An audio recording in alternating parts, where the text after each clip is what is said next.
such an insightful session. Well, before moving on, let me share the screen so I can share the slides so you can see. Uh,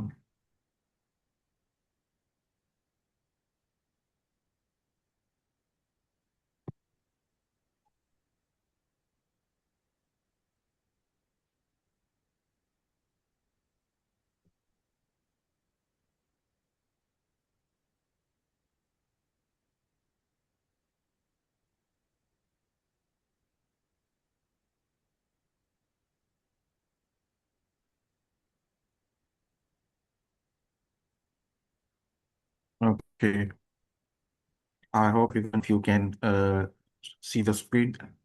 Yes, sir. So the topic of today, which we need to discuss, is cyber security warfare, the new battlefield. Well, we will discuss the emerging threats, strategic challenges, and the future of conflict. So let's start the discussion with the uh, cybersecurity warfare. Let me begin with a simple question. When you hear the word battlefield, what comes to your mind? Perhaps uh, you may visualize tanks, fighter aircrafts, warships, missiles, soldiers, borders. But I want you to Want imagine a you to different imagine a battlefield. different battlefield.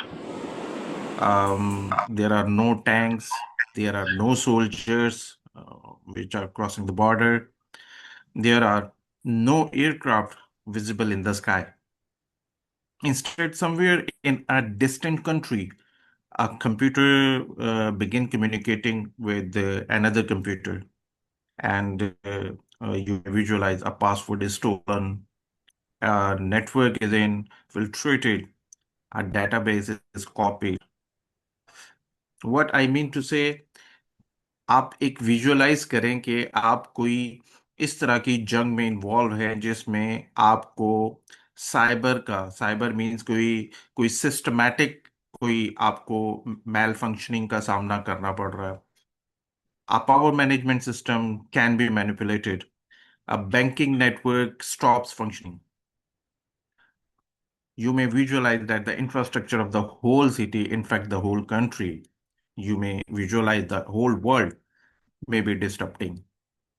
A military communication network becomes unreliable, and simultaneously, millions of people begin receiving false information through social media.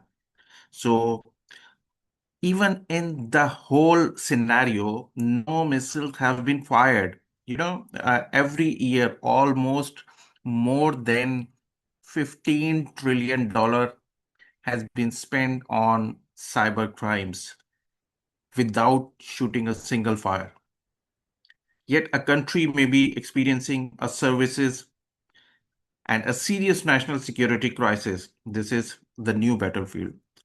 And the battlefield is cyberspace, which is fundamentally different from, I believe, the traditional battlefield because it is borderless, interconnected, you mean ambiguous, fast moving, and difficult to attribute. So, cyber battlefield is completely different from the conventional battlefield. So, our central argument of today is cybersecurity is no longer merely a technical issue. It is now as an essential component of national power. So, today I want to clear this argument that cybersecurity is no longer merely a technical issue, but it has become an essential component of national security, economic security, military security, diplomacy, international politics. आप हर जगह देखें, चाहे आप national security की बात करें, हमारा national database जो है, इवन जो एक इंटेलिजेंस बेस्ड डाटाबेस जो है, उसको किस तरीके से आपने प्रोटेक्ट करना है. इकोनॉमिक सिक्योरिटी हम आप डेली रूटीन में इस तरह की चीज़ें फेस करते हैं कि जैसे मिसाल के तौर पर मैं कॉमन एग्जांपल देता हूं आपको कि हम सब आजकल डिजिटल बैंकिंग का सहारा लेते हैं। आप अपने अपने अकाउंट को पासवर्ड लगाते हैं ताकि आप उसको प्रोटेक्ट कर सके, आप अपना ओटीपी किसी को नहीं देते। तो आप अपनी अमाउंट को, अपने फाइनेंसेस को सिक्योर करते हैं, लेकिन एक सिंपल एक वायरस या सिंपल एक एक लिंक आपका सारा आपको आपको बैंकरप्ट कर सकता है, आपके सारे फाइनेंसेस को उस पर अपना कंट्रोल कर सकता है। तो same goes to the country, same goes to the national security and economic security. Similarly military security, diplomacy, international politics, हमें हर जगह पे साइबर थ्रेट्स का भी सामना है। और साइबर बैटलफील्ड एक कॉमन स्पेस है जो कि हम आजकल फेस करते हैं at national level, at international level. But और इसका सबसे बड़ा प्रॉब्लम, सबसे बड़ा जो हमें फेस करना पड़ता है, उसमें ये होता है कि आपको जो टारगेट है, ठीक है, जिसको आप ब्लेम कर सकें, वो आपको नजर नहीं आ रहा था, आपको नहीं समझ आ रही होती कि बेसिकली, क्योंकि जो अटैकर है वो maybe he may be sitting in some other country, maybe from different countries, the attacker may hack your information. So it is no longer belong to the IT department. It belongs to the strategist, the hackers, the diplomat, economics, and the lawyer. So when we talk about the cyberspace from the physical battlefield to the digital battlefield, let us first understand how warfare has evolved. Traditional warfare was largely about controlling physical territory. Now, the territory has been changed from the physical, from the conventional to the cyber. Land was power initially, sea routes were power, air superiority was power, industrial capacity was power. Even during the 20th century, military power became increasingly dependent upon technology, like radar transformed air warfare, satellite transformed intelligence, you may say, and drones transformed surveillance and strike capabilities. And now cyberspace is transforming warfare itself. So when we talk about land, border is fixed, attribution is very much clear. Sea, very much clear. Air, very much clear. Space, very much clear. But cyberspace, there are no border, there are no attribution. You cannot judge the attacker. So these four domains, land, sea, air, and space, these are physical domains. But cyberspace can be physical, can be virtual. It can play with your mind as well, cognitive at the same time. So it is the only domain human beings built from nothing, and the only one an adversary can enter without leaving home. So we need to understand that cyber conflict can target not only infrastructure but also information and human decision making as well. So आपके cognitive सलाहियतों से, आपकी mindset के साथ ये play करती है. So that is why cyber security is increasingly connected to what scholars call information warfare, जिसमें आप misinformation, disinformation, artificial intelligence का सहारा लेते हैं in order to pollute the system. So psychological warfare is also involved along with hybrid warfare. So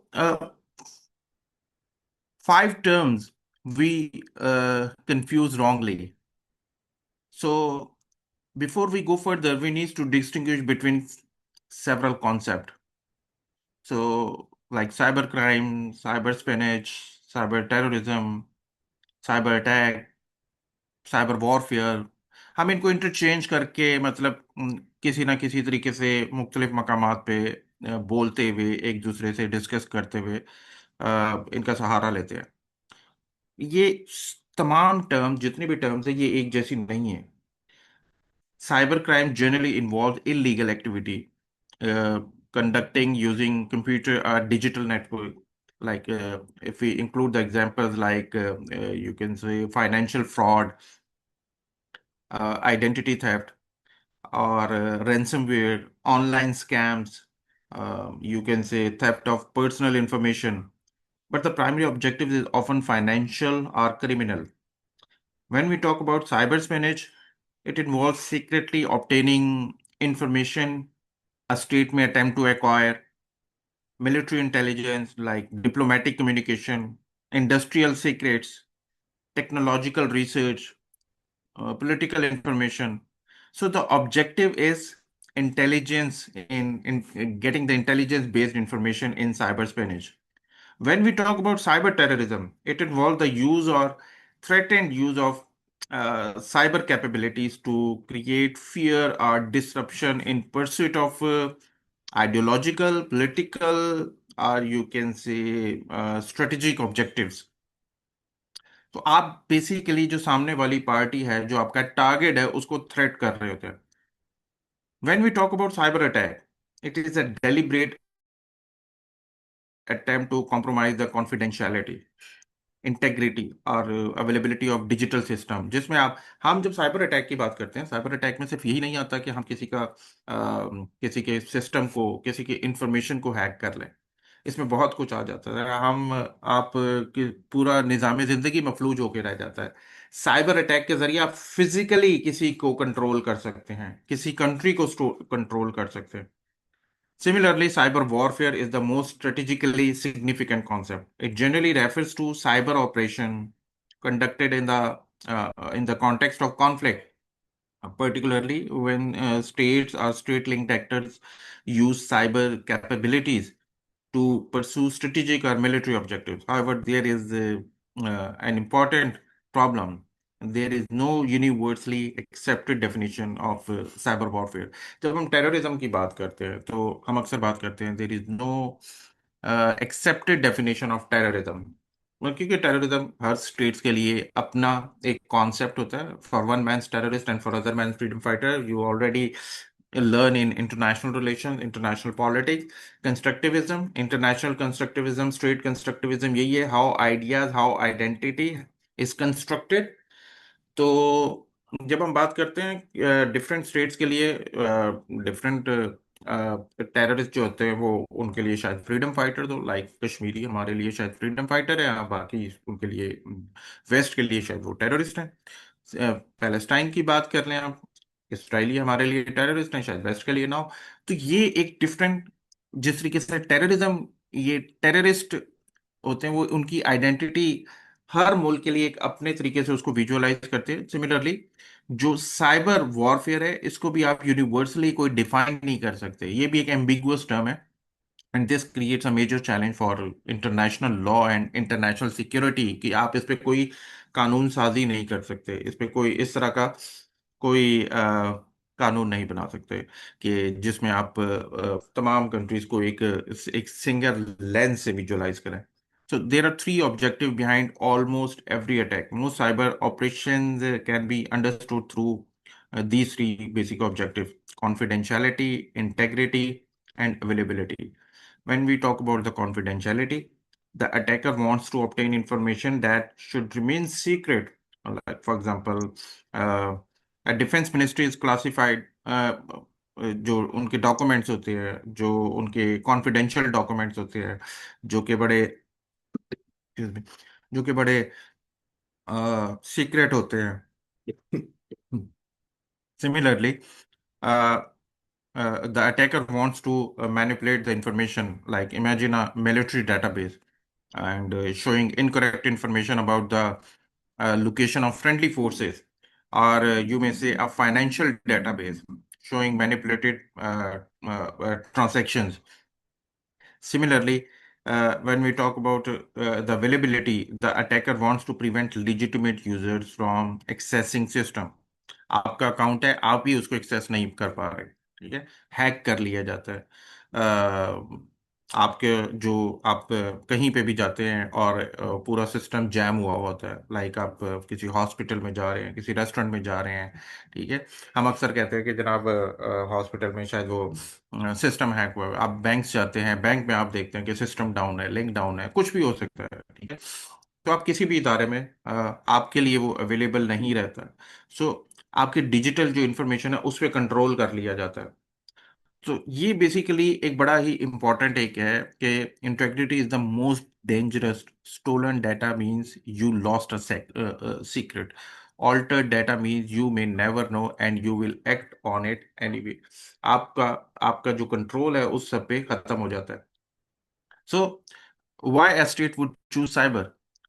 क्यों basically जो states हैं वो कन्वेंशनल से साइबर की तरफ मूव कर रही हैं? एक बहुत इंपॉर्टेंट क्वेश्चन है कि साइबर क्यों जरूरी है, आर्टिफिशियल इंटेलिजेंस जो है आज के दौर में क्यों जरूरी है। ये चंद एक मैंने पॉइंट्स लिखे हुए हैं, जैसे स्पीड का। आप विद इन नो टाइम आप किसी भी जगह पे बैठ के किसी भी दूसरी स्टेट को कंट्रोल कर सकते हैं, उस पर अटैक कर सकते हैं without shooting a single fire. आप जमीन पर कहीं पे भी पहुंच सकते हैं। आप एम्बिग्विटी क्रिएट कर सकते हैं, वो किसी भी तरह की हो सकती है, वो थ्रू बायोलॉजिकल वॉरफेयर भी हो सकती है, साइबर वॉरफेयर, किसी भी तरीके की आप बेसिकली एम्बिग्विटी क्रिएट कर सकते हैं।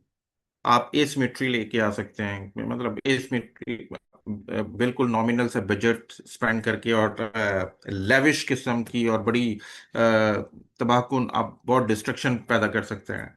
आप किसी भी स्टेट को डिनायल में रख सकते हैं और मतलब वो उसको एक्सेप्ट करने से कासिर होती है। विजिबिलिटी बहुत उसकी कम होती है। So there are several reasons and cyber operations are engineer to sit in the middle, enough effect to matter and not enough to justify war। आपका जो टारगेट होता है, आपका जो एनिमी होता है, वो हो सकता है आप ही के दरमियान में बैठ के और आप ही को कंट्रोल करने की कोशिश कर रहा हो। तो इसलिए इसको एक एम्बिगुअस किस्म की लड़ाई कहा जाता है। सो ये कुछ केस स्टडीज हैं दो तीन जो कि मैंने इसमें इंक्लूड किए हैं ताकि आपको उसकी अंडरस्टैंडिंग थोड़ी सी बेहतर हो। The first major lesson Estonia in 2007। So let us consider one of the most frequently discussed early example. In 2007, Estonia experienced major cyber disruption involving like government institution, bank, media, organization, and other online services. जब ये Estonia में हुआ था तो वहां पे, क्योंकि Estonia is one of the at that time and even today is one of the most digitally advanced country. और वहाँ पे जो जितने भी गवर्नमेंट पब्लिक सेक्टर इंस्टीट्यूशन थे वो डिजिटली कंट्रोल किए जाते हैं। तो उनको कंट्रोल कर लेना थ्रू थ्रू साइबर नेटवर्क, तो वो एक बड़ा प्रॉब्लम क्रिएट हुआ था। And the incident became internationally significant because Estonia was one of the world, as I said, one of the most digitally dependent societies. And the lesson was very much profound. Like a highly digitalized society can gain enormous efficiency, but digital dependence also creates vulnerability. हम जब बात करते हैं digital dependence की, तो हम अगर हम हमारा पासवर्ड हमसे खो जाए तो हम बहुत ही ज्यादा, वो कहते हैं ना कि आप उस स्टेट में चले जाते हैं कि आप कुछ भी नहीं कर सकते। तो आपको इंफॉर्मेशन की एक्सेस के लिए, आपको अवेलेबिलिटी के लिए, आपको उन चंद एक चीज़ों की ज़रूरत होती है, लाइक आपका पासवर्ड, आपको आपका आपकी जो बेसिक इंफॉर्मेशन होती है, आपका like any kind of secret code. So the Estonia case help demonstrate that cyber operation could have consequences beyond individual computers। और ये आप को आपका सिस्टम को किस तरीके से मफलूज कर सकता है। And they could affect societal functioning itself as well. This was one of the development that contributed to serious international discussions about the application of, you can say, international law to cyber operation. हम किस तरीके का law बनाएं, कुछ क्या ऐसा करें कि जिसको यानी कि फ्यूचर में उसको रोका जा सके।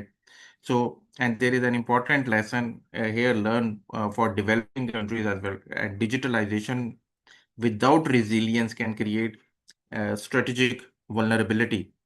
सो जो जब आप इस तरह की बात करते हैं कि आपको एक स्टेट है जो कि एक वल्नरेबल हो रही है, ठीक है, आप उसको, तो आपको उसके लिए प्रिकॉशनरी मेजर्स लेने पड़ते हैं। उसको इम्पोर्टेंट चीज बात यह है कि आपको उसको उसको सोल्यूशन भी आपको ढूंढना पड़ता है। तो ये जो चीजें हैं ये बड़ी इंपॉर्टेंट होती है कि अगर इसी तरीके से एक स्ट्रिक्सनेट एक इन 2010 व्हेन कोड ब्रोक मशीन्स, जो 2010 में ईरान के न्यूक्लियर पावर प्लांट पे अटैक किया गया, ठीक है, और उनको कंट्रोल करने की कोशिश की गई।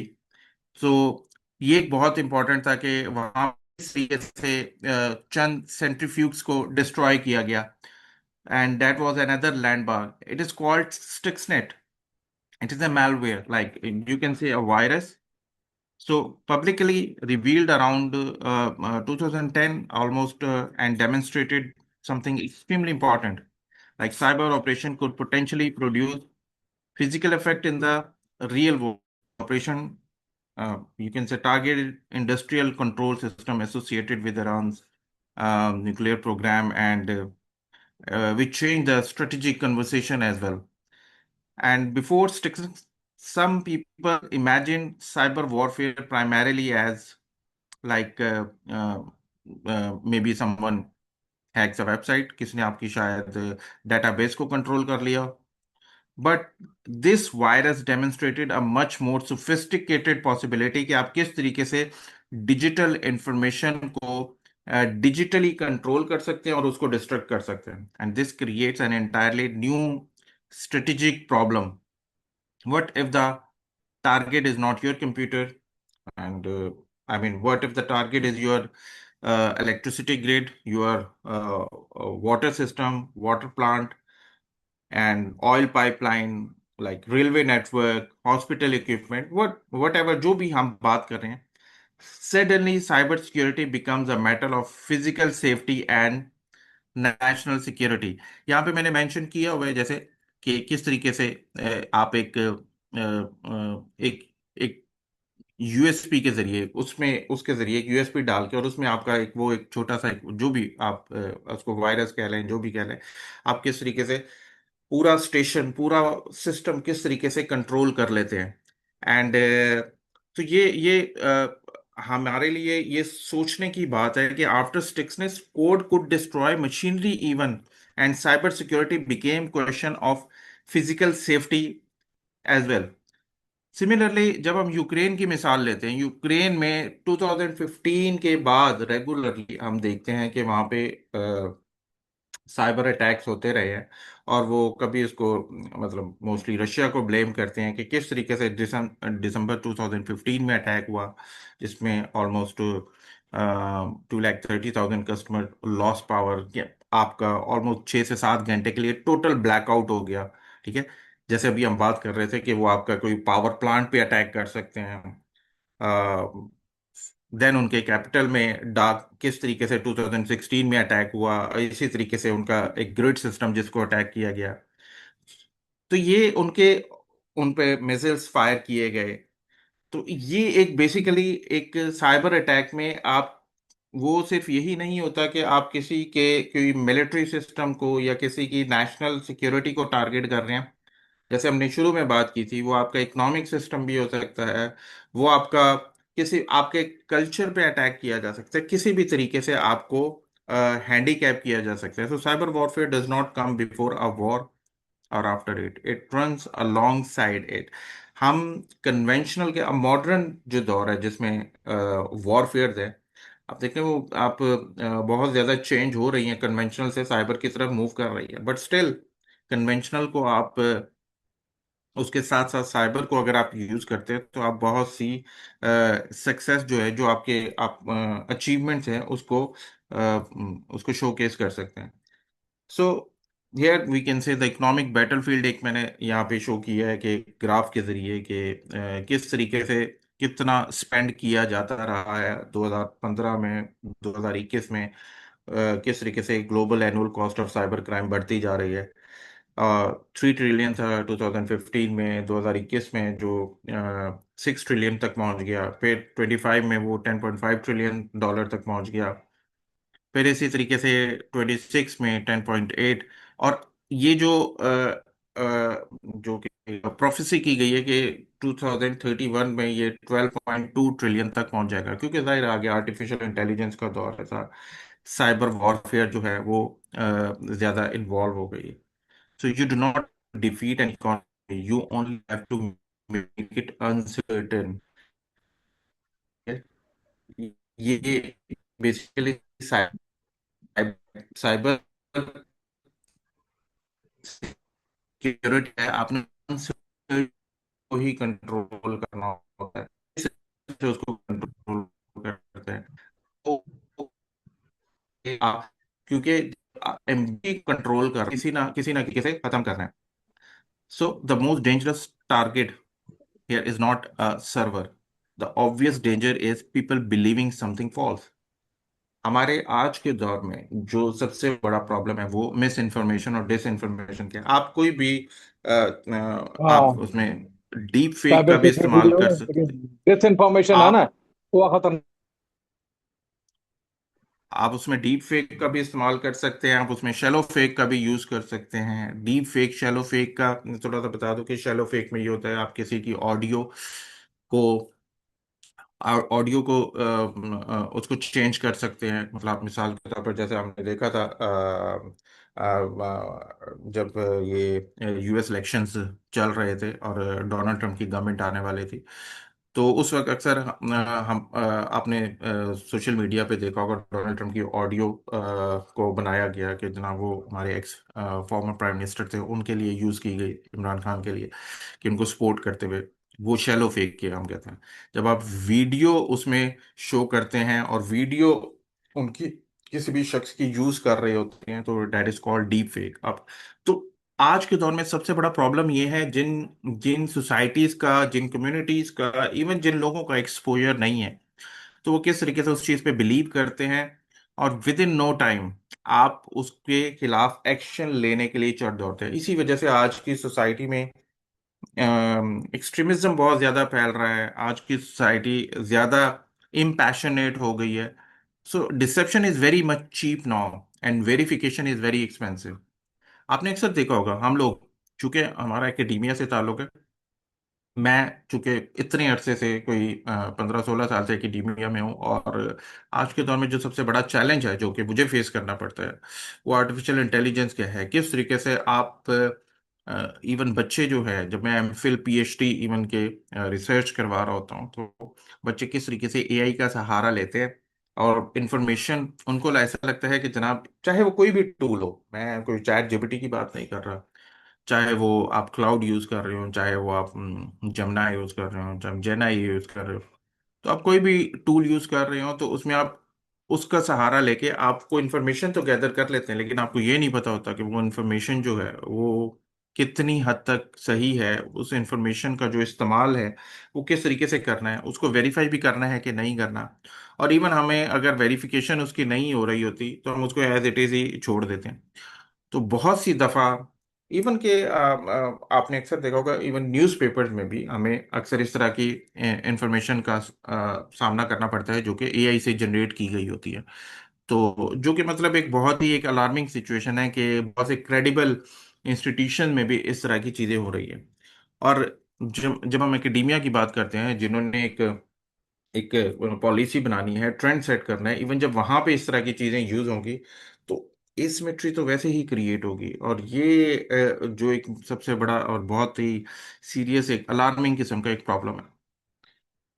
अब हम cyber warfare and military power की थोड़ी सी बात करते हैं कि modern arm forces depend on digital system like intelligence, surveillance, logistics, ये तमाम जो चीज़ें हैं, even communication, targeting, navigation, command and control, satellite system, और अनमैन्ड सिस्टम, जिसमें आप विदाउट मैन आप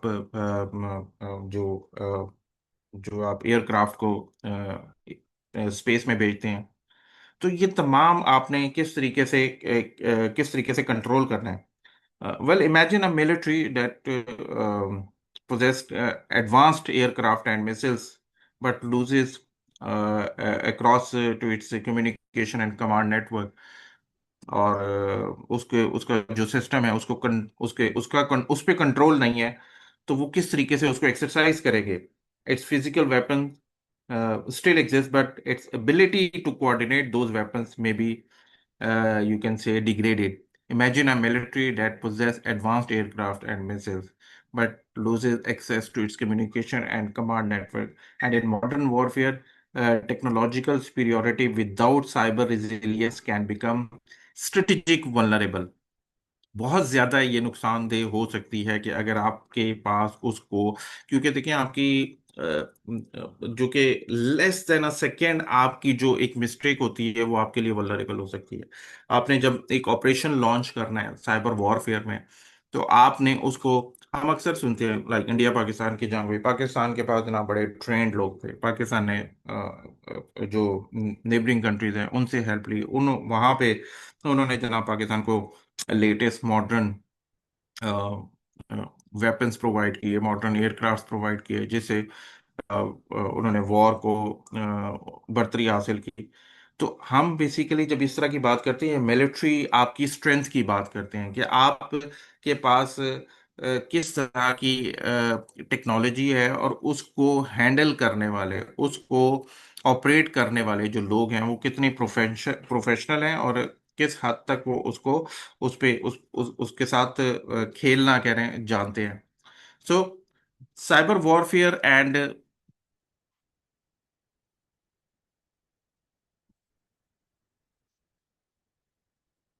cyber warfare and critical infrastructure. So अभी हमने थोड़ी देर पहले इसकी बात की थी कि आपके इंफ्रास्ट्रक्चर को किस तरीके से हैक किया जाता है, आपके इलेक्ट्रिसिटी को, आपके आपके वाटर प्लांट को, आपकी टेलीकम्युनिकेशन को, आपकी बैंकिंग को।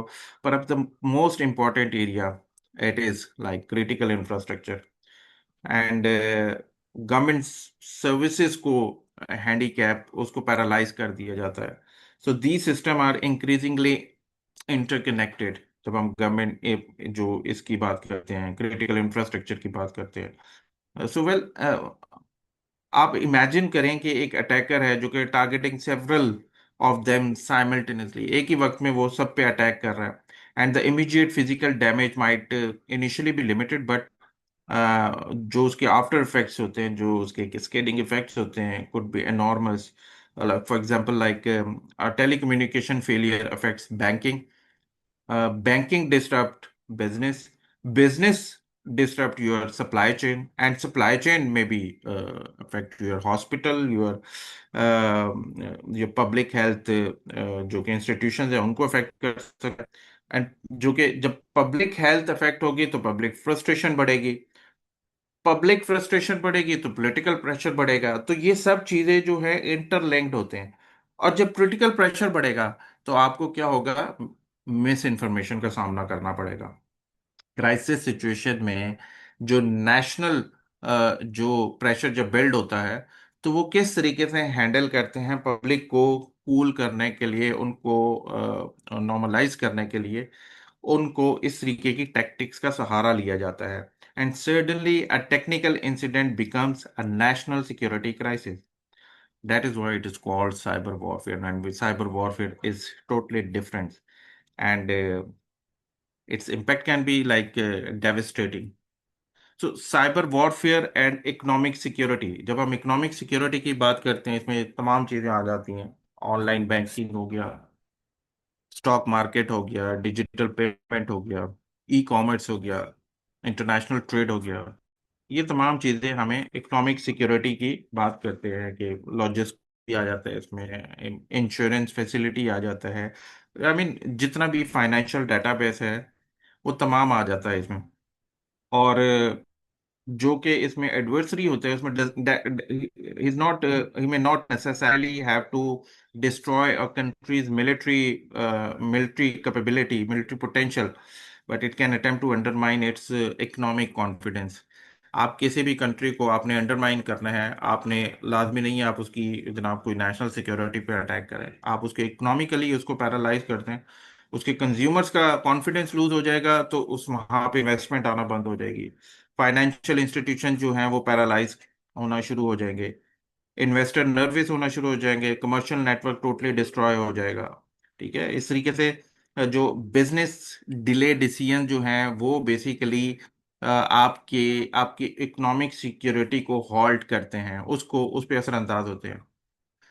अभी हमने थोड़ी देर पहले एक बात की थी कि आप ये बेसिकली आपकी कॉग्निटिव एबिलिटीज के साथ खेला जाता है, ह्यूमन पोटेंशियल के साथ खेला जाता है कि किस तरीके से ऐसी इंफॉर्मेशन पैदा की जाए जिसमें आपका कॉन्फिडेंस लूज होना शुरू हो जाए। And the most dangerous target is human perception, so which में include like disinformation, misinformation, propaganda, deep fake, shallow fake, जिनकी भी हम थोड़ी देर पहले बात कर रहे थे। So in the information age, perception itself can become a battle space. हम किस तरीके की परसेप्शन बिल्ड कर सकते हैं। इन मैं थोड़ी देर पहले कंस्ट्रक्टिविज्म की जो बात कर रहा था कि how how ideas, how identity can be constructed and reconstructed. आप किस तरीके से एक इंफॉर्मेशन को मैनिपुलेट कर सकते हैं, आप किस तरीके से लोगों का एतमाद उसको उसमें बिल्ड कर सकते हैं। एक ऐसी इंफॉर्मेशन जिसमें आप लीगलाइज कर सकते हैं, जिसको जिस पे एक ऐसी चीज जिस पे लोग बिलीव करना शुरू हो जाए। ठीक है, तो एक जो इंफॉर्मेशन है उसको आप इस तरीके से कंट्रोल करें कि ह्यूमन परसेप्शन बिल्ड हो जाए। ठीक है, so a particular ethnic, you may say a political group is responsible, may be responsible for the crisis. Our foreign country has launched an attack. आप कहीं पे भी बैठ के कहीं किसी भी स्टेट को कंट्रोल कर सकते हैं। and if millions of people believe the information, the psychological effect may become real। जो लीगैलिटी की हम बात करते हैं कि आपको यूं लगना शुरू हो जाते हैं कि शायद जो इंफॉर्मेशन आ रही है वो बिल्कुल सही है, और उसका जो सोर्स है, जो उसकी यू कैन से क्रेडिबिलिटी है, वो बिल्कुल जेन्युइन है। इसी तरीके से जब हम हाइब्रिड वॉरफेयर की बात कर सकते हैं, so this takes up to the concept, new concept, जिसमें आप डिफरेंट पावर इंस्ट्रूमेंट्स को यूज कर सकते हैं, और जो कि हो रही है लाइक मिलिट्री प्रेशर है, इकोनॉमिक प्रेशर है, जिसमें हम पॉलिटिकली इन्फ्लुएंस कर सकते हैं, डिप्लोमेटिक हम उसमें टेक्टिक यूज कर सकते हैं, इंफॉर्मेशन वॉरफेयर का इस्तेमाल कर सकते हैं, प्रॉक्सी एक्टर्स का इस्तेमाल कर सकते हैं कि आप कहीं पे भी आप हायर्ड गन के तौर पे जो कि एक्टिविटीज को कंट्रोल कर सकते हैं, कहीं पे भी किसी को भी आप उसको फाइनेंशियल बेनिफिट देके और चीज़ों को कंट्रोल कर सकते हैं। So the objective is often to create strategic effects without necessarily crossing the threshold of full scale conventional war. And cyber capabilities are particularly useful for hybrid warfare because uh, they can operate below the threshold of traditional armed conflict। आप उसमें एक देखें, आपने intensity को बरकरार रखना होता है, आपने एक टेरर इफेक्ट को बरकरार रखना होता है, आपने एक अनसर्टेनिटी की सिचुएशन पैदा करनी होती है जिससे आप कंट्रोल माइंड्स को कंट्रोल कर लेते हैं।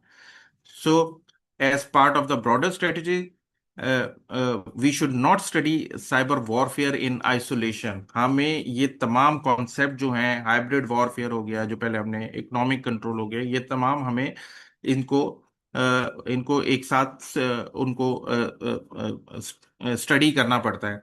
आप किसी भी जब हम इलेक्ट्रिसिटी की बात कर रहे थे अभी थोड़ी देर पहले कि आप इलेक्ट्रिसिटी को कंट्रोल कर लेते हैं, आप किसी भी कंट्री का सोलर विंड प्लांट है उसको कंट्रोल कर लेते हैं, वहां पे एट्रीब्यूशन प्रॉब्लम्स पैदा कर सकते हैं। तो ये तमाम जो हैं इस तरह के attackers can like compromise on third party computer, use you may use proxy groups. आप रूट्स को चेंज कर सकते हैं। रूट्स मींस कि आप बेसिकली मतलब एक इंफॉर्मेशन आप एज्यूम ये कर रहे हैं कि जो साइबर अटैक हुआ है वो एक फलानी स्टेट से हुआ है। ठीक है, लेकिन आप एक वायरस के जरिए, एक मैल फंक्शनिंग के जरिए बेसिकली उसको कहीं और पे शिफ्ट कर सकते हैं। मतलब साइबर वॉरफेयर में anything can happen at any time. अब हम cyber warfare and security dilemma की बात कर रहे हैं यहाँ पे, लाइक जो इंडिया पाकिस्तान के हम साइबर डोमेन की बात करते हैं, इसको थोड़ा सा हम डिस्कस करेंगे। And the problem becomes even more हो कॉम्प्लिकेटेड बिकॉज जाती है ऑफेंसिव पद्धति वाला एंड डिफेंस। बेटा माइक अपने म्यूट रखें kindly. The problem become even more complicated because offensive and defensive capabilities can overlap. हमने यहाँ पे मोस्टली जो सोशल साइंसेस के स्टूडेंट बैठे होंगे, आपने रियलिज्म के बारे में पढ़ा होगा, ऑफेंसिव रियलिज्म, डिफेंसिव रियलिज्म के बारे में। अच्छा, थोड़ा सा मैं आप लोगों को बताऊं कि हमें जब हम बात करते हैं ना ऑफेंसिव रियलिज्म की या ऑफेंसिव स्ट्रेटेजी की, हम what is the difference between offensive realism, structural realism, ठीक है, या नियो रियलिज्म, ये तीनों एक ही चीज है। ठीक है, कि हम किस तरीके से टैक्टिक्स यूज कर सकते हैं, किस तरीके से हेजेमनाइज करने की कोशिश करते हैं हम अपना, अपनी जो पावर है, अपनी स्ट्रेंथ है, उसको शो करके एक सिक्योरिटी डायलेमा, एक सिक्योरिटी थ्रेट पैदा करते हैं। So, one state's attempt to increase its security can make another state feel less secure. That is called security dilemma. हम किस तरीके से इसको साइबर स्पेस में अप्लाई करते हैं। Suppose like you may call a country A develop offensive cyber capability, और जो दूसरा कंट्री है वो एकदम कंसर्न होना शुरू हो जाता है, क्योंकि जाहिर है, जैसे इंडिया अगर अपनी पोटेंशियल, अपनी कैपेबिलिटी बढ़ाएगा साइबर में, तो एकदम पाकिस्तान को तो थ्रेट फील होगा, क्योंकि पाकिस्तान उसका इमीडिएट नेबर है, और पाकिस्तान और एक एक ट्रेडिशनल राइवल भी हैं एक। तो दोनों में एक पाकिस्तानी इसी तरीके से बढ़ाएगा तो ये वाइस वर्सा है, चाइना बढ़ाएगा तो इंडिया को थ्रेट होगा, क्योंकि आपस में रिलेशन उनके इस तरह के। तो ये जो बेसिकली जो थ्रेट्स हैं वो फील होना शुरू हो जाते हैं, और सिमिलरली जो जो कंट्री भी है वो भी इसी तरीके से अपनी कैपेबिलिटीज, अपने पोटेंशियल में इजाफा करना शुरू कर देता है, और ये साइकिल इसी तरीके से कंटिन्यू रहता है। ठीक है, इसलिए जब भी कंट्री अपनी साइबर टेक्नोलॉजी, अपनी उन पोटेंशियल में इजाफा कर रहा होता है, तो रिजिलियंस में इजाफा करना बहुत जरूरी होता है। उसको मैनेज किस तरीके से, स्ट्रेटेजिकली उसको हैंडल कैसे करना है, क्योंकि यहाँ पे सबसे बड़ा जो क्वेश्चन डेवलप होता है वो आपकी न्यूक्लियर सिक्योरिटी का डेवलप होता है। Nuclear command and control system, communication, early warning system require extraordinary protection. And I must believe that the danger is not necessarily that someone will simply like जैसे अभी हमने बात की थी कि ईरान के न्यूक्लियर प्लांट की बात की, हैक कर लिया। तो it is not something like hacking nuclear like missile या nuclear plant. The larger concern is that cyber operation could potentially interfere with like early warning information, आपकी इंटेलिजेंस सिस्टम को control किया जा सकता है, डिसीजन सपोर्ट सिस्टम को control किया जा सकता है, और साथ साथ लाइक एक इस तरह का क्राइसिस डेवलप किया जा सकता है जिसमें साइबर मैनिपुलेशन, फॉल्स परसेप्शन जो है वो आपके आने वाले अटैक का एक वो कहते हैं ना, एक अलार्म बजना शुरू हो जाता है। And in a nuclear crisis I must say decision makers they they may have only limited time. आपके पास जो डिसीजन लेना होता है, आपने जो उसको रिएक्ट करना है, वो आपने बहुत ही आपके पास टाइम बहुत कम होता है, और उसमें आपने रिएक्ट करना होता है। And if they receive like false information, जो कि मिसलीडिंग इंफॉर्मेशन होते हैं, तो डेफिनेटली जो उसके कॉन्सिक्वेंसेस बड़े ग्रेव, बड़े कैटेस्ट्रॉफिक हो सकते हैं। So therefore cyber security is directly connected to strategic stability and nuclear deterrence. Like for South Asia, this issue deserves particular attention. जब हम यहाँ पे इंडिया पाकिस्तान की बात कर रहे हैं, कि India Pakistan relationship already involve like military competition, nuclear deterrence, information warfare, political tension, even terrorism and counter terrorism concern, जो हमारा टेक्नोलॉजिकल कंपटीशन है, और उसके अलावा हमारा जो जाहिर है डेफिनेटली एक साइबर स्पेस कंपटीशन है। So both countries increasingly depend on digital infrastructure. What does it mean? Like, this means that the cyber domain could become another arena for strategic competition.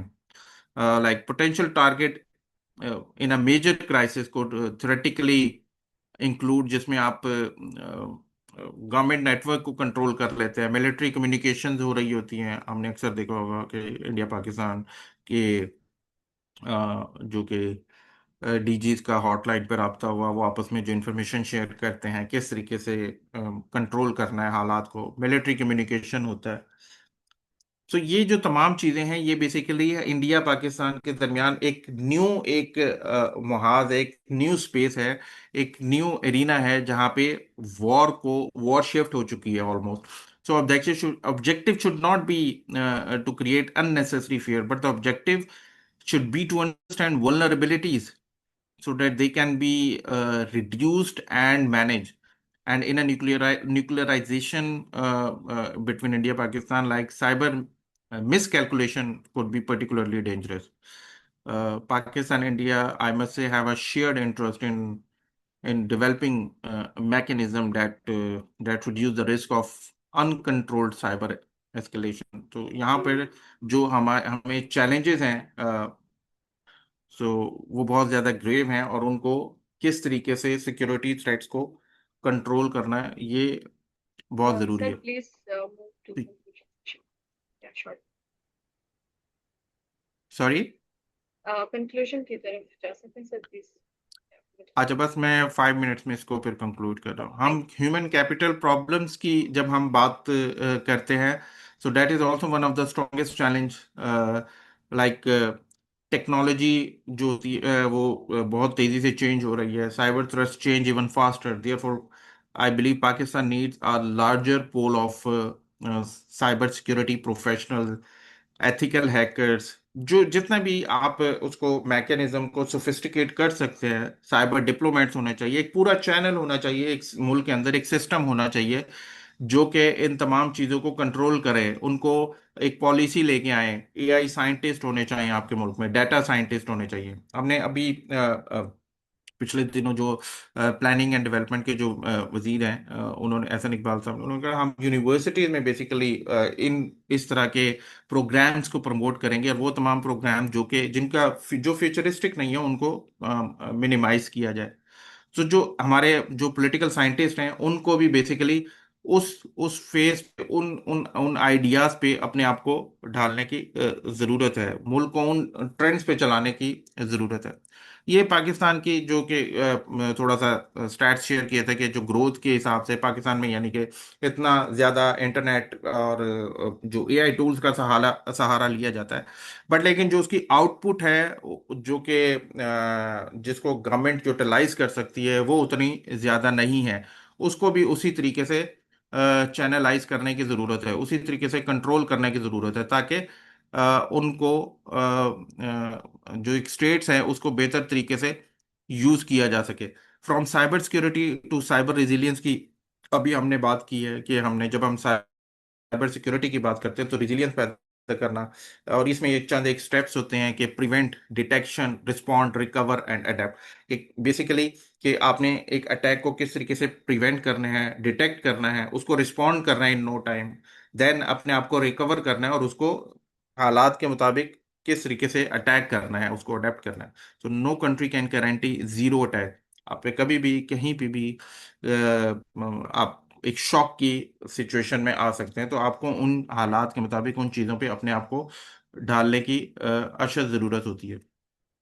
ये बेसिकली कुछ एक points हैं जो कि 10 priorities for Pakistan मैंने थोड़ी सी यहाँ पेन डाउन की थी कि आप जो आपको सबसे जो इम्पोर्टेंटली आपको करने की ज़रूरत है, आपका critical infrastructure, human capital, cyber intelligence, जितने भी अभी हमने पीछे बात की है, incident response, promote national cyber hygiene, integrate AI into cyber defense, develop cyber diplomacy, evolve the legal framework, build national cyber resilience।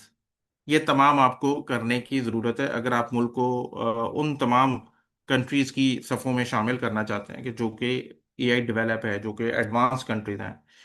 यहाँ पे यूनिवर्सिटीज़ का भी हम जो थोड़ी देर पहले जिक्र कर रहे थे कि यूनिवर्सिटीज़ क्या कर सकती हैं, वो तमाम प्रोग्राम जो हैं, जो कि फ्यूचरिस्टिक हैं, उन पे बेसिकली काम करने की ज़रूरत है, उनको प्रमोट करने की ज़रूरत है। कंप्यूटर साइंटिस्ट, पॉलिटिकल साइंटिस्ट, जो हमारे सोशल साइंसेस के प्रोग्राम्स हैं, that are equally important.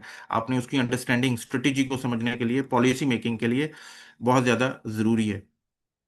So three question we cannot answer. One, if a cyber attack shut down a national, basically ये जो तीनों क्वेश्चन है ये आपकी जो हम शुरू से बात कर रहे थे ना एम्बिग्विटी की, तो ये एम्बिग्विटी को ही डिस्कस करते हैं कि आपको एक पावर सिस्टम पे आप पे अटैक हो जाता है तो आप किस तरीके से उसको डिटेक्ट करेंगे। If an AI generated video causes a country, आपको एक मिस इन्फॉर्मेशन का सामना करना पड़ता है, ठीक है, तो आप उस क्राइसिस को किस तरीके से कंट्रोल करेंगे। If an attacker is rooted through 5 countries, जो भी मैंने थोड़ी देर पहले बात की थी कि आपका जो अटैकर है वो डिफरेंट कंट्री से आप पे अटैक कर रहा है, तो आप किस कंट्री को ब्लेम करेंगे, ठीक है। आप कैसे, जैसे अभी हमने देखा जो कि यूएस और ईरान वॉर में पूरा मिडिल ईस्ट ही उसमें इन्वॉल्व हो गया था। So let me conclude with 4 propositions. First, cybersecurity is no longer a technical issue. It is a national security issue. And secondly, cyber warfare is no longer a futuristic possibility. It is already part of contemporary strategic competition. Thirdly, the greatest vulnerability is not necessarily technology. It is the combination of technological dependence, institutional weakness, and human vulnerability. Finally, the strongest defense is not simply a better firewall. It is a resilient society, a society which I must say educated citizens, strong institutions, secure infrastructure, responsible technology, effective laws, capable security professional, strategic awareness, ये तमाम चीज़ें जो हैं ये एक अच्छी society, एक resilient society की बेसिकली बुनियाद डालती हैं। So when we ask where is the new battlefield, so the answer is very simple. It is in our network, it is in our database, it is in our smartphones, even it is in our satellites, our financial system, our critical infrastructure, and increasingly it is cognitive, it is in our mind. So the question before us is therefore not whether cyber warfare will shape the future. The future, I believe, has already arrived.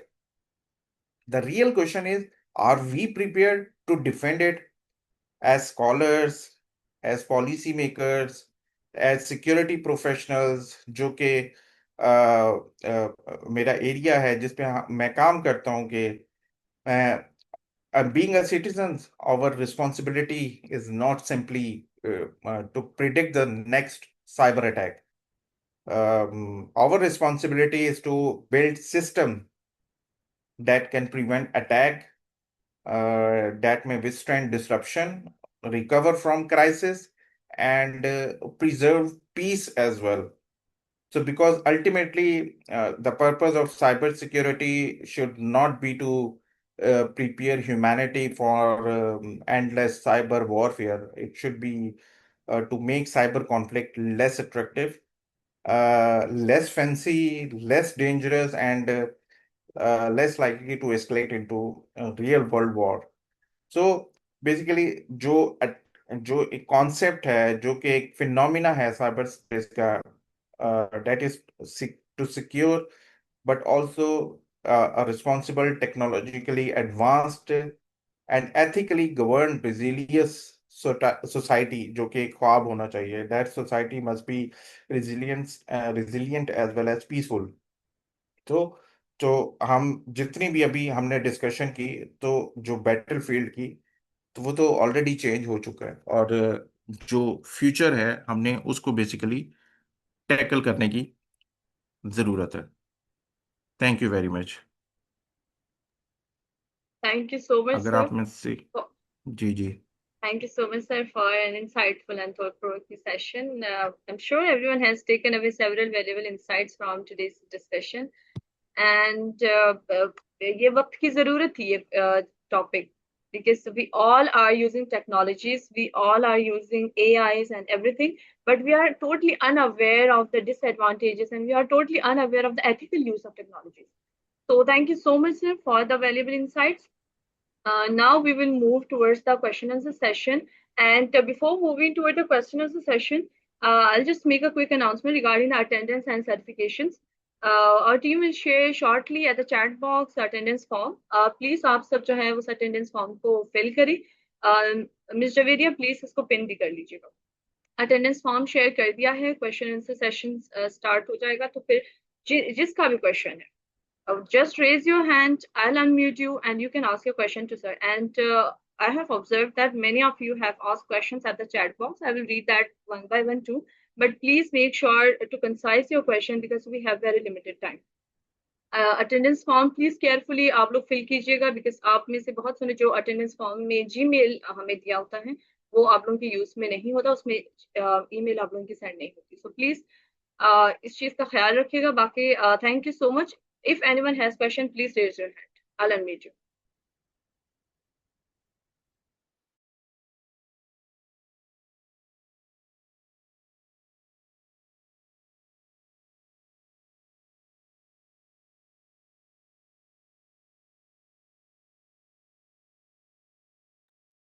There is one question at the chat box, sir. If a foreign nation disable our central banking system or digital payment network overnight, what is our immediate backup defense strategy?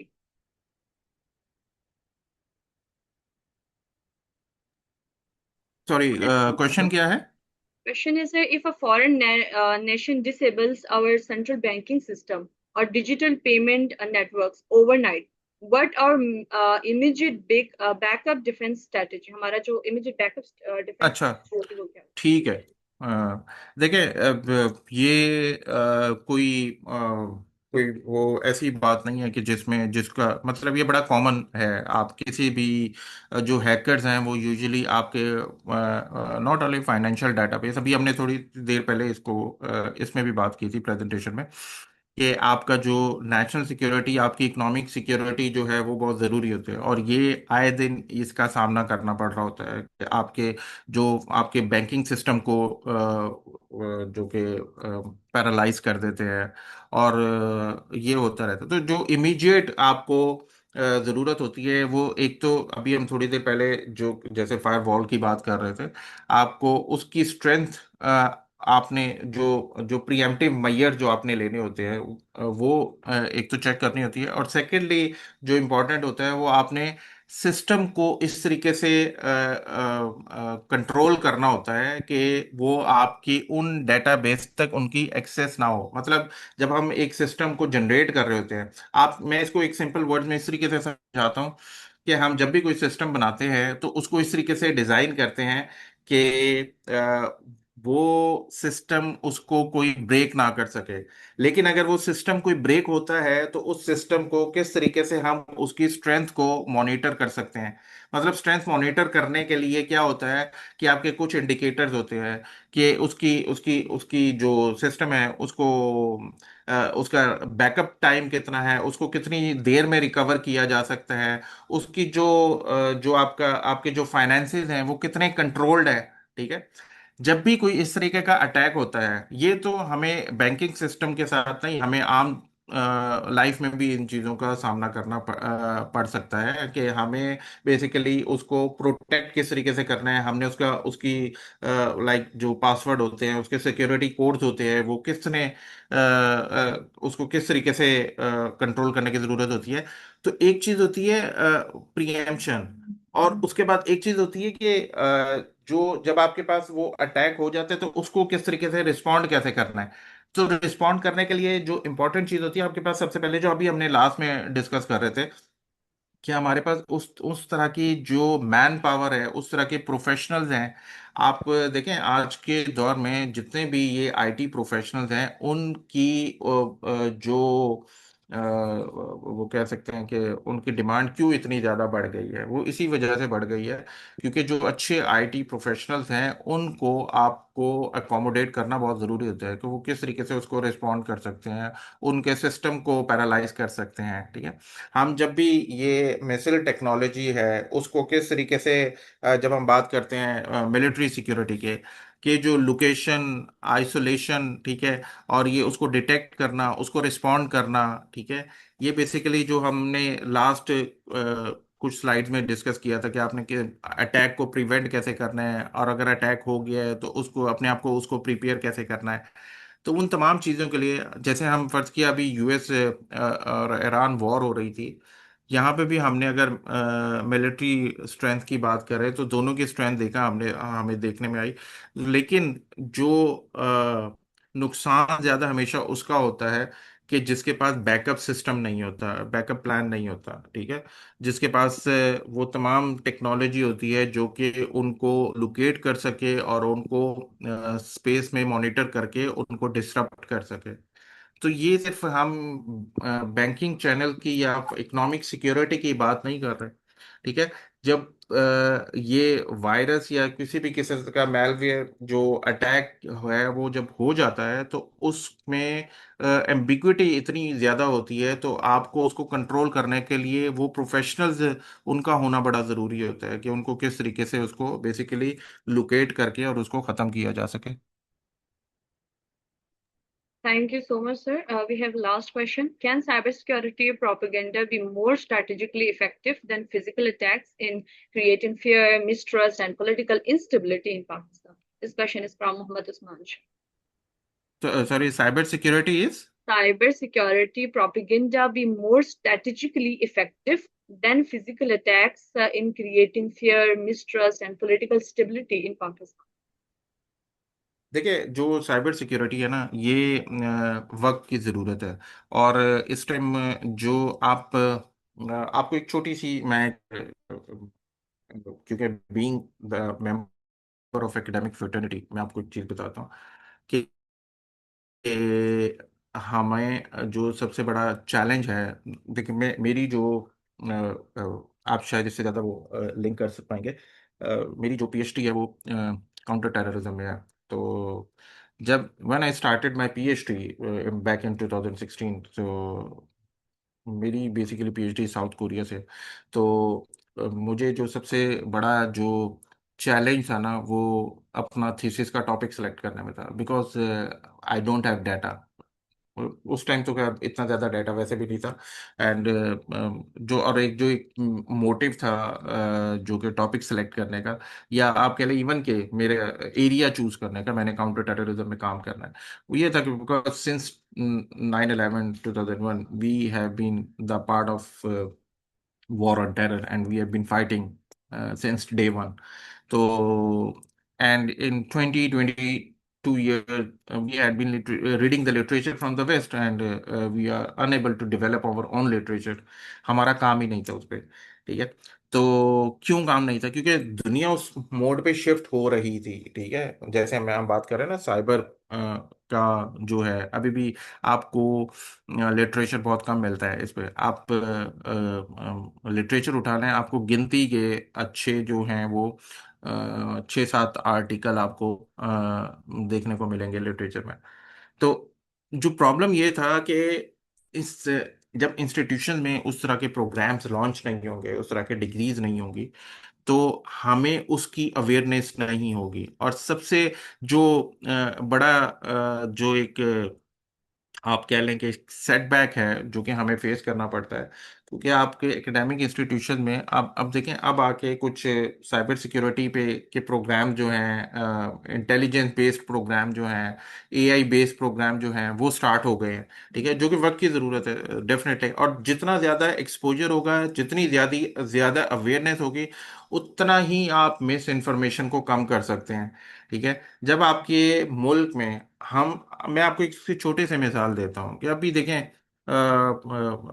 ये जब propaganda किया जाता है ये social media पे, तो आपकी आधी से ज्यादा सोशल मीडिया की जो आबादी है वो उसके पीछे, बगैर उसको वेरीफाई किए, उसके पीछे पड़ जाती है, उस इंफॉर्मेशन को रीट्वीट करना शुरू कर देती है उसको।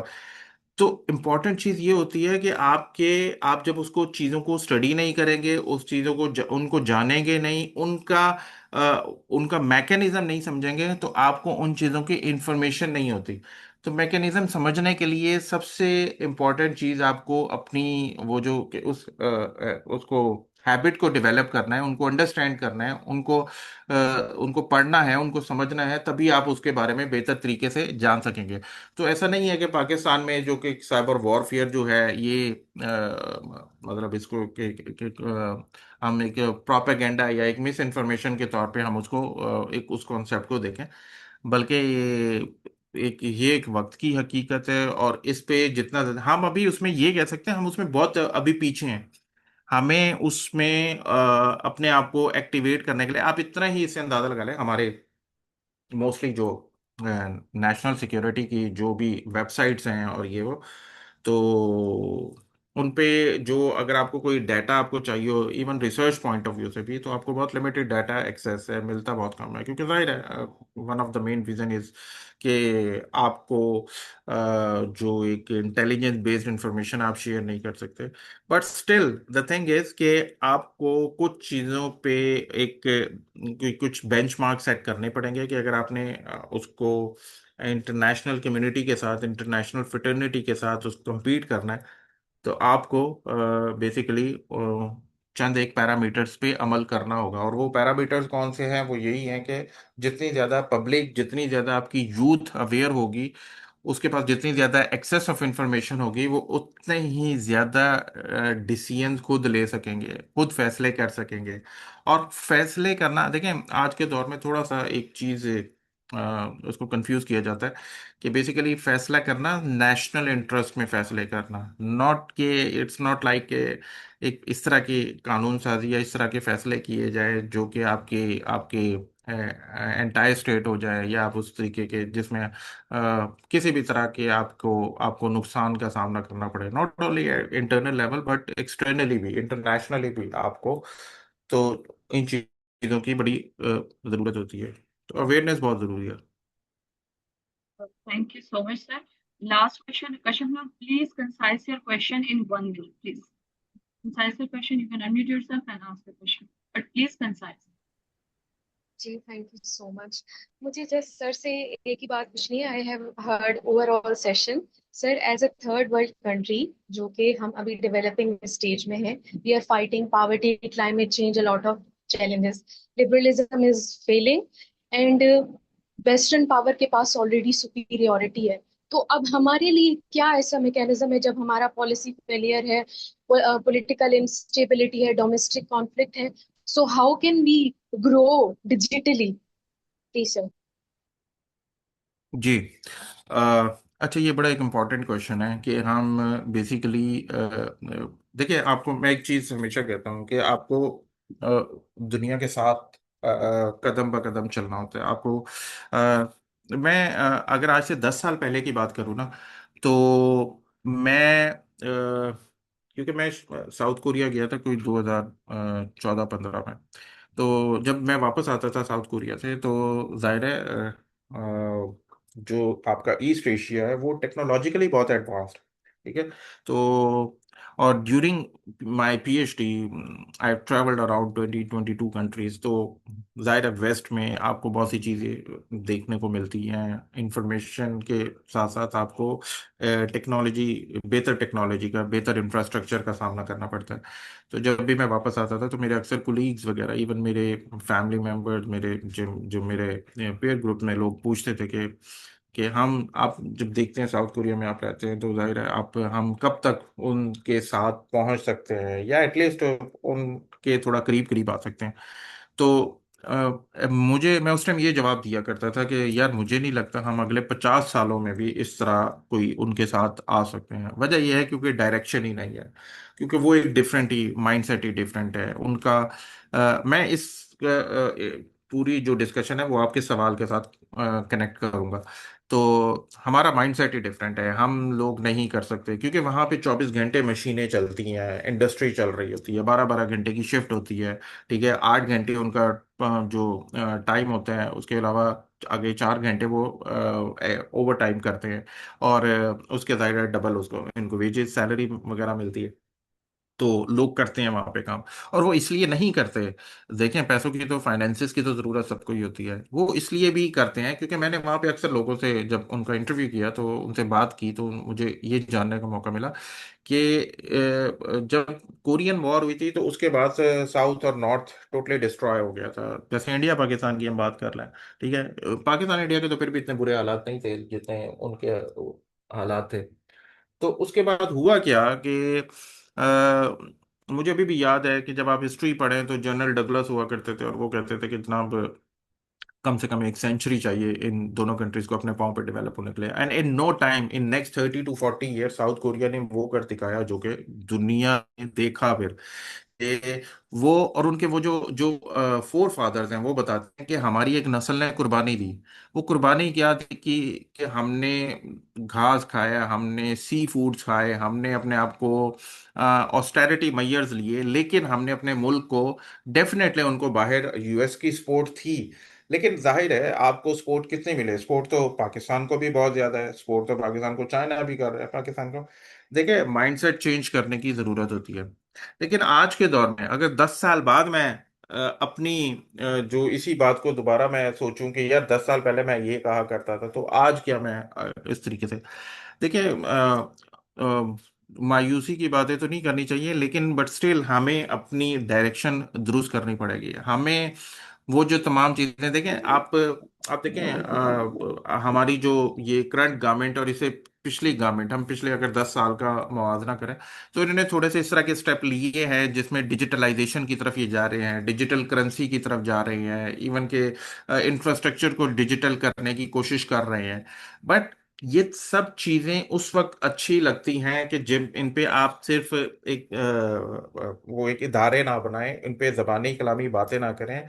जब आप जाते हैं, बाहर जाते हैं और बाहर की फ्रेटर्निटी से, उनके आईटी एक्सपर्ट से लर्न करने की कोशिश करते हैं तो उनको वापस आके इम्प्लीमेंट भी करना चाहिए। हमारा माइंडसेट एक बहुत ये हो चुका है कि हमने अगर बाहर जाना है, चलें, हम अक्सर ऐसे करते हैं, मैं क्योंकि जाहिर है गवर्नमेंट इदारों के साथ भी मेरे काम करने का इत्तेफाक हुआ है तो मुझे पता है उनके माइंडसेट का भी। तो लोग बाहर इसलिए भी चले जाते हैं, चलो यार साथ टूर भी हो जाएगा, चलो एक चीज के भी बारे में भी आइडिया हो जाएगा। लेकिन टूर होना अच्छी अच्छी बात है, लेकिन जब आप वापस आते हैं तो अपने मुल्क में उन चीज़ों को इम्प्लीमेंट करने की कोशिश करें।